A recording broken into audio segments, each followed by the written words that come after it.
Good morning. Good morning everybody, and welcome. Welcome to Jim's 5am Club. And today I come to you from Katoomba, and I'm on the cliff walk here, just about 300 or 400 meters away from the Three Sisters. This morning I got up and I was in two minds. Do I go to the beach or do I go somewhere else? Looked out the window and there was a gale blowing. I looked towards the east and I could see clouds on the horizon. And I said to myself, maybe not the beach today, I'll do something different. So I got my car and came up here to Katoomba. And for those who don't know me well, I'm probably one of the most spontaneous people that you'll ever get to meet. I just do things. I just get up without any plans, without any organisation, shower, shave, and just get out of the house, especially Sunday mornings, and make sure that I do the most I possibly can to kick off the day. Anyway, spring's just round the corner and you can see the flowers, the wonderful spring flowers starting to appear. And it's winter still. It's a very, very cold day. And today I'm feeling the cold. My hands are frozen. My jeans on my legs are frozen. But I'm up here at Katoomba and it's a fantastic place to be. And I haven't been on this particular cliff walk before, but I will be back again with family and friends, and I do recommend it to you. Katoomba is a wonderful place with lots of bushwalks, and I think that I'm going to start spending more time up here discovering the different walks and bringing some talks from these different vantage points. Let me show you this vantage point here, which I've just come across, and it is absolutely spectacular. You can see across the valley there. Let me just press the camera to, that's it, give you a better view of the colours. You can see the sunlight reflecting off the cliffs on the other side, and that valley extends forever. I reckon you could probably see 20 or 30 kilometres down the end of that valley.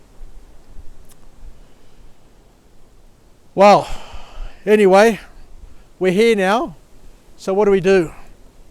It's Jim's 5am Club, and I'd like to just take this opportunity to share another message with you, something which is near and dear to my heart. And I'm going to tell you a story today, a story that my mother shared with me many years ago when I was a young man. And it's probably as relevant today to all of us, to everybody, as what it would have been back in previous generations. It's a timeless story with a timeless message. Let me get to the end of the cliff here, but make sure that I don't fall off, because it's a long way down. Anyway, the story goes as so. There was a young, handsome prince who lived in a beautiful place with his family, his community, his brothers and sisters. And he once met a beautiful woman. They fell in love, they married and lived together. They lived together for many years, and the prince loved her dearly.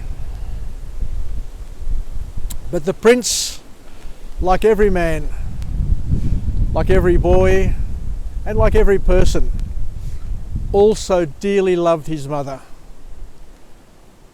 I think for most of us, the relationship that we have, the love that we have for our mothers is in many ways very important. You know, it's our first love.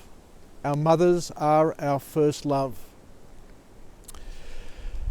So what happened is, over the years, the boy would always talk about his mother, would visit her regularly, would do errands, run errands for his mother, and talk about her and care for her, as you'd expect from most children.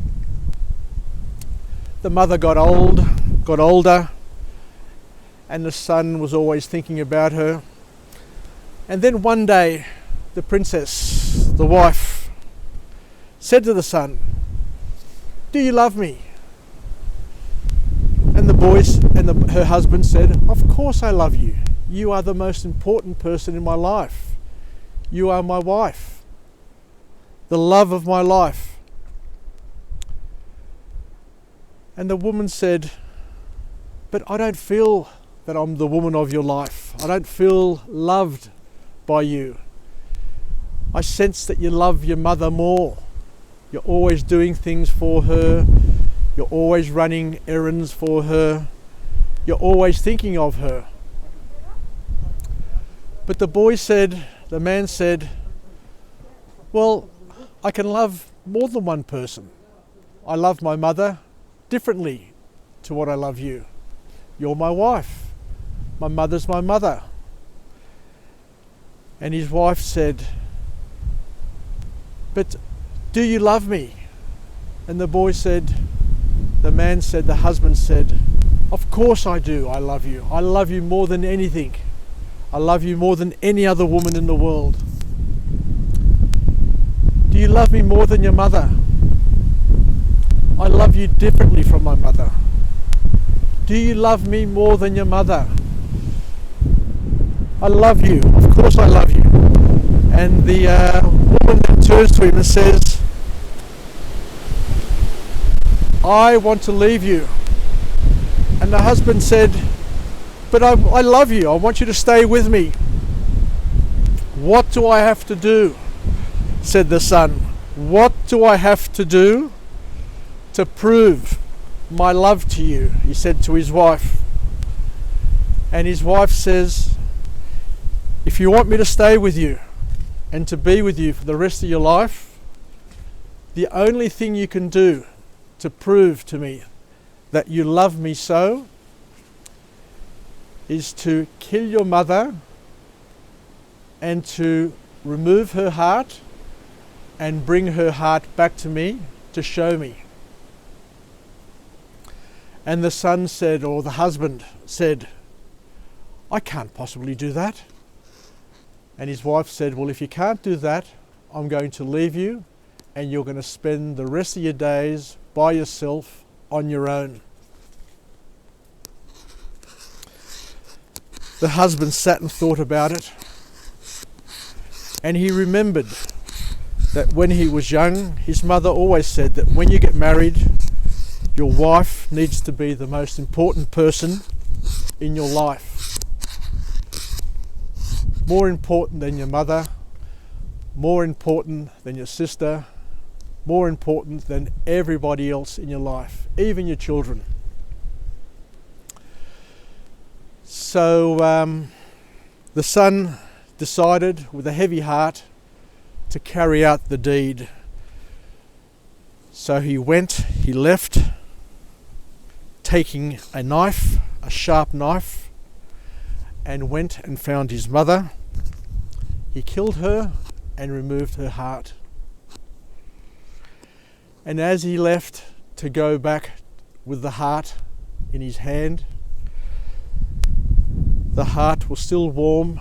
He was running, he was crying, but he was satisfied that he was going to show his wife for the last time, for the first and last time, that he loved her more than anybody else in the world.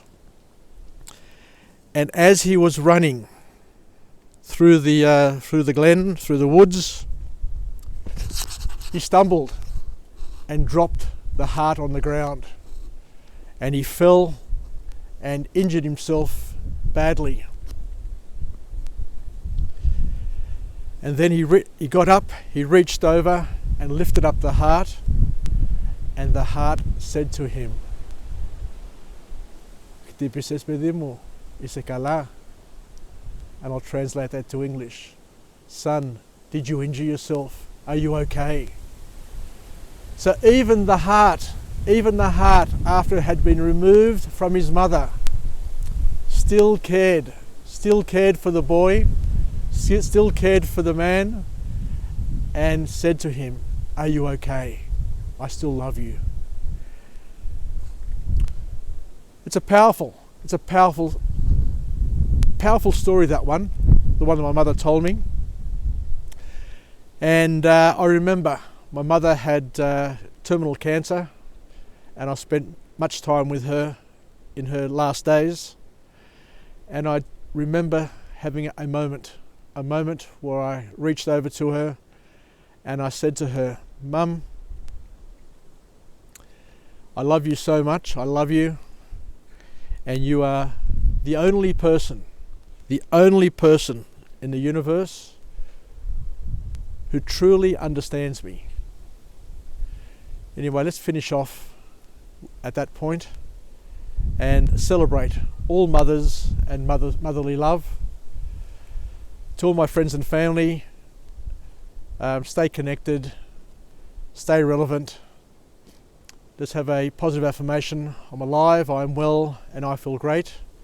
And let's not forget the story of the mother and the son, and to remember our mothers and to respect that love, and to spend some time reflecting sometimes, and to reminisce. Anyway, enough from me. It's a touchy subject. I'm glad I was able to deliver it from this wonderful vantage point on a day where I remember my mother. I love her, and I also love my wife. Yasas, take care, and we'll chat again. Bye for now. From Jim's 5am Club. And tomorrow I'll be coming to you from another beautiful place with another message. So look forward to catching up again. Yasas, and bye for now.